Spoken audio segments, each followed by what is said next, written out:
You've probably seen the loading, loading screen icon where for when things load and whatnot. So that's what we're gonna make. It's gonna be pretty easy. We're gonna use curves and geometry nodes. What we're doing here is using the trim curve on nodes. What the trim curve does, basically, if like let's make a circle and plug it in the trim curve. If we do that, trim does this. It trims it. If we were to plug in the group input, and I made a little braid here from here, curves, and we go down to knots, and we input a braid knot. This is from the add-on add curves extra objects, and it gives you just more presets for curves and objects. How the trim curve works is it's only 0 to 1. If you want to keep going, like if you want 2, you just can't. You want 2 and say negative 1.3, you just can't. It's not possible. If you want to make a loop, you have to go from 1 0 and then you're back here at the start, and then you go 1 again and then 0. It has to jump. So a math function from the math node that does that for you is fraction. But what we need from the fraction node is decimals, because what it does is this is a number line.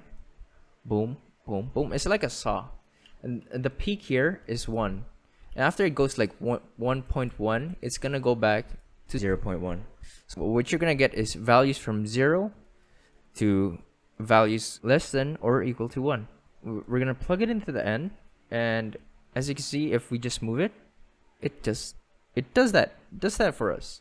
We have to just input a single value that keeps going around, and we plug in the frame. And the problem with the frame, it doesn't give us fractions, it gives us whole numbers, because we don't have a subframe here. 67.5, frame 67.8. So we want to divide this by any number depending on how fast you want it, right?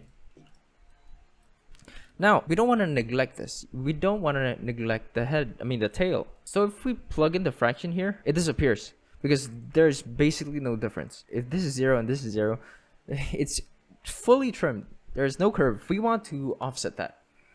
And the offset here is just an add node. So we have one value that goes 0, 0, 0, 0. We have to offset this so it's not the same 0, 0, 0, 0. That's basically the thing that we're trying to do. And if we add this here, though, it's not going to do that. It does this weird thing.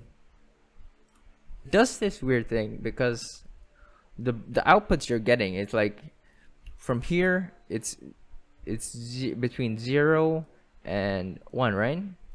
So if we add this, it's gonna be 0.96 to 1.96, and if it goes to the trim curve, it's gonna clamp out. It's gonna start at 96, and then when it hits 1, it's just gonna stop. As we can see here, a full-on stop is right here. We do see it kind of move a bit. So if we like minimize this, it kind of moves. Like, see that? It's moving, and then boom, it stops. So we don't want to do that. We want to make another fraction node, and we want to do the adding before the fraction node, right? What am I doing? Adding before the fraction node. And if we plug the frames in, we have a loading animation. That was very simple and easy, right? Yeah, that was quite simple. So depending on how long you want the curve to be, you could just minimize or maximize the adding. Basically no limit for how much you add or how much you deduct. It's basically up to you. And let's do some more interesting things for this. Let's turn it into a mesh, because this is still a curve. To mesh, and let's do this. Add a curved circle. So boom, we got ourselves a little loading animation within Blender. Very easy. So that's pretty much all you need to make your own loading animation in Blender using the geometry nodes and the trim curve node. But if you want to see the process of how we got from here to what you see on screen, watch the rest of the video. Otherwise, you could skip through parts that are labeled on the YouTube timeline. And I'm adding the resize before curve to mesh, so it doesn't mess with the radius. The radius doesn't get affected. This is a boring part of the tutorial. I don't want this dolly cam. This is my default setup for Dolly. Delete that. Add a basic camera. Oops. Basic camera. Make sure it's pointed at our little loading animation. Very cute. Okay. To add materials, so it's a fully fledged loading animation, and let's use a composition guide so we know if it's centered properly. Under composition guides, use center, and that's pretty good. Add a bevel, and I'm using hops because Blender is literally unusable without hops. Curve, and make it blue just like how it is on Windows. Change this to Eevee because we want it to be snappy and fast, and my computer is very slow. Just add lights. I want this to be overhead, and the room's a bit too small. We want this to be glowing, so we want emission, but this is gonna look real nasty. See, it kind of looks like bad VFX. So what we want to do is give it a little variation using layer weight. That gives us this. Cool. The insides of the volume are black and the outsides are white, and let's use that. First, let's make that effect. Let's give it more contrast by multiplying and adding. Multiply and then add. Boom. There we go.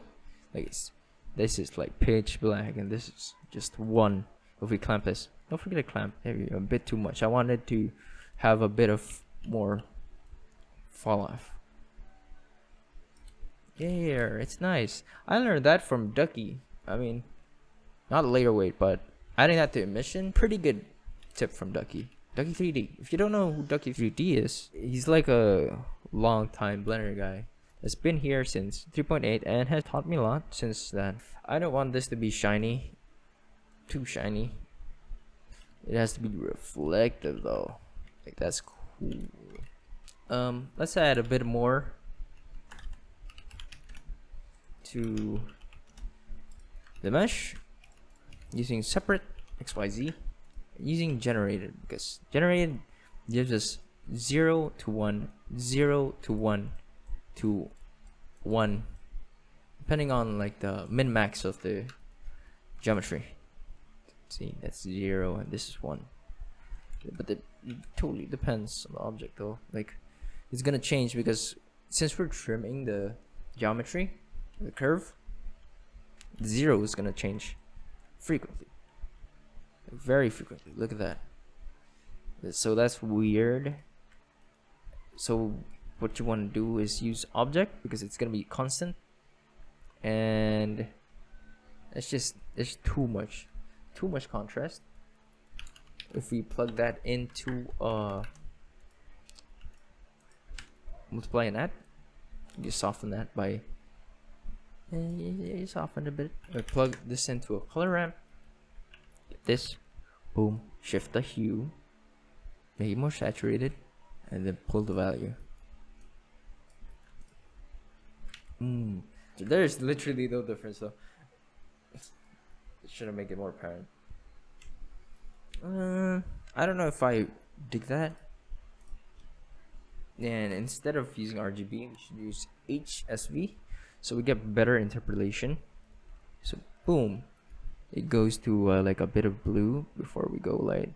Because if we use RGB, it just this part here is just saturated. This part here is just desaturated. HSV, or HLV, but this is too saturated. This is just right. Near just gives me the best results most of the time. We can mess around with the emission strength to give us more bloom. It's okay. I'm not sure if I dig that. That's right. Too much reflection in the middle. Let's add a gradient to the background as well. You could always use gradient, but I prefer using a separate XYZ because that oftentimes gives me more control. But I'm deciding to use gradient because I want to use the sphere in space. PC, Control T. That's a sphere right here. There we go. There's the sphere. And we just offset this. First of all, make this object, and yeah, that's in the middle. But strangely enough, scaling here just makes it smaller, and then putting it at 0.01 like makes it really big. Make it a little bigger. Okay, shift it forward. If you're confused on why this works like this, it's just a sphere, a literal sphere in 3D space. So we have like a little vignette going here. Color ramp. Use this weird gray, just gray, with no saturate or hue. Make it a bit blue, and 0.1 I think it's alright. Oh, it's inverted. Oh, that's weird. That's so weird. Make it softer by using ease, and again we're gonna offset this by multiplying it and adding.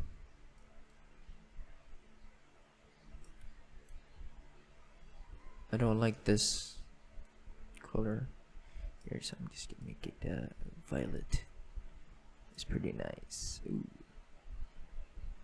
That's pretty nice. Okay, I'm not happy with how it's shaded right now. I don't like this constant like blue line here, so I'm gonna change that again. And what I want is to get the curves 0 and 1, right? And we can get that using the spline parameter. And if we just store name the attribute here, factor, let's view that factor. Since I forgot that we actually turned it into mesh, first we have to capture this element of the spline parameter, because we only get the spline parameter in the context of the curve. If it's not a curve, it's not gonna work. So we capture it first, and then boom, if we like view this, view the mesh, and then view the parameter, it's gonna work. See, it works. And we're gonna store it here. Store the value and UV curve. It's just, we then put it here by searching for attribute node. Then UV curve, copy this, paste it. There we have it. We have it fully inside the shader editor. And then paste it here. That's pretty good. That's not very pretty. It's not pretty. It's not very pretty. I don't think it's very pretty. Mr. White, it's not pretty, Mr. White. Okay, I don't dig the violet. Let's make it later. I forgot we had like never mind, we don't. Wait, where is 0 and where is 1? Yeah, it's not 0 to 1. Look at that. Look at that. Oh, it's because it's points. Okay. Face. If we change this to face, it would give us a smoother result. If we did this point, it would give us the same result. Kind of jaggy, but face is pretty alright. It gives us lines. Let's change it back to points. So we're going back to RGB. We're going back to ease. And yeah, that's pretty good. Pretty alright, I guess. We can mess with this a lot. I like messing with it. So we're just gonna grab the fraction here and use add, and what we're trying to add here is value.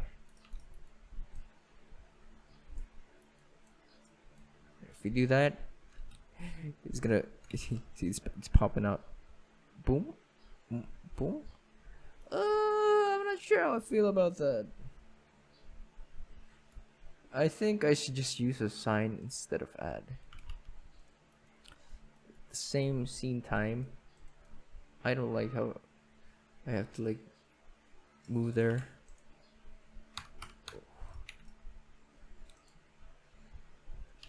Boom, and sign. It gives us this shape. If you remember, it gives us this shape. 0, 1. I think that's 0, 1, right? Yeah, it's just too slow. See, it goes white and then blue. Multiply it. It's faster. Unfortunately though, I don't like how the cap is filled, but there's not much we could do there. Sure, we could add a bevel, but the bevel is gonna be limited to how far this is between here. If this line starts to like hit this loop, the bevel stops. So let's try it out. We get ooh, this is very dense. So I think I see the problem here. The problem here is that we have to resample the curve because when we're trimming it, we still have points in the curve. Let's visualize this. 2 points, curve 2 points. See, here's here, points, right? Points, set point size. See when it those are the points, and when it's here, you're making another point,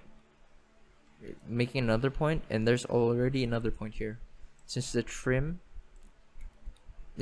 is basically like shifting a point around, you can't properly use the bevel. So let's sample curve, and we can use count. See, it's balanced now, very equally distant to each other.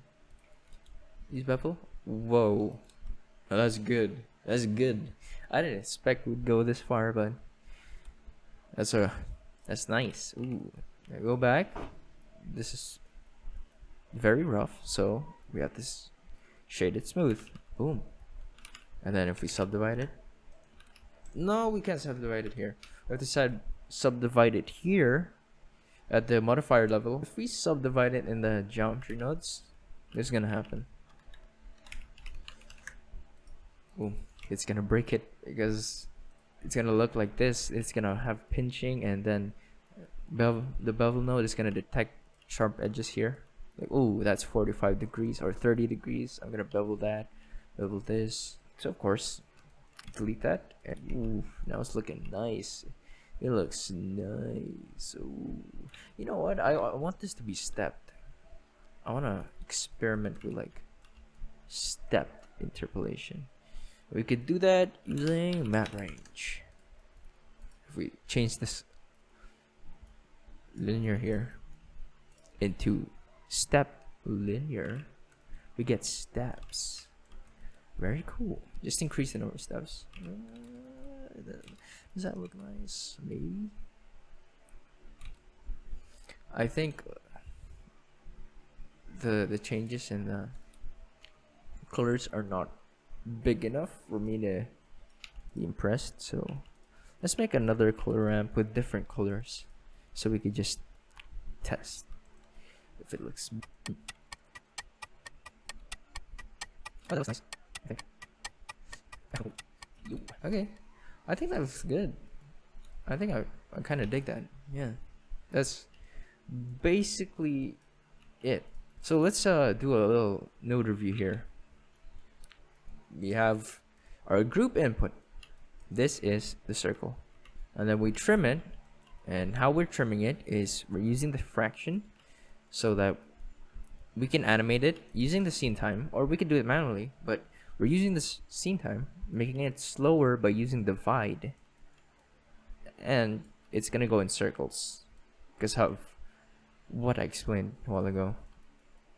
And then resample it, because if we trimmed it, we saw a problem, which is 2 points too close to each other. Gonna make it really dense, and bevel is just gonna be very weird because of that. After that, transform it. Of course, you could just scale it. Like in object mode, literally just scale it.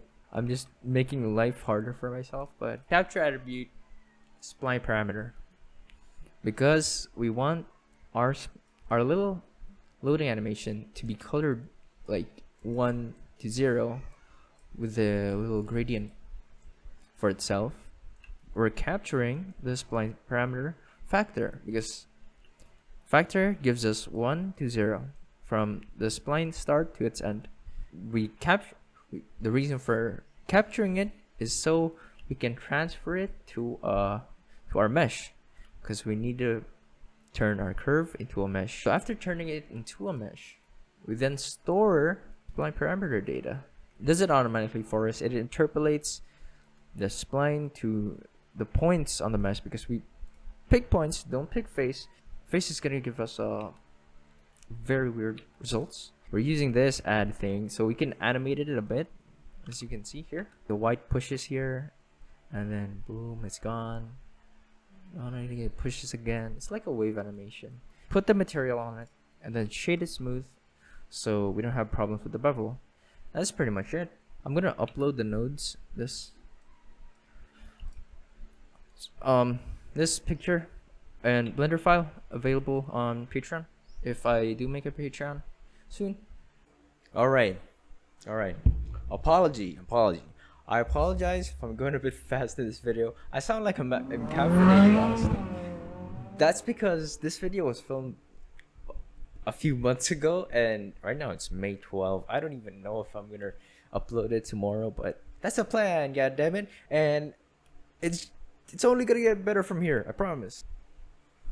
Thank you for sticking around. I appreciate you.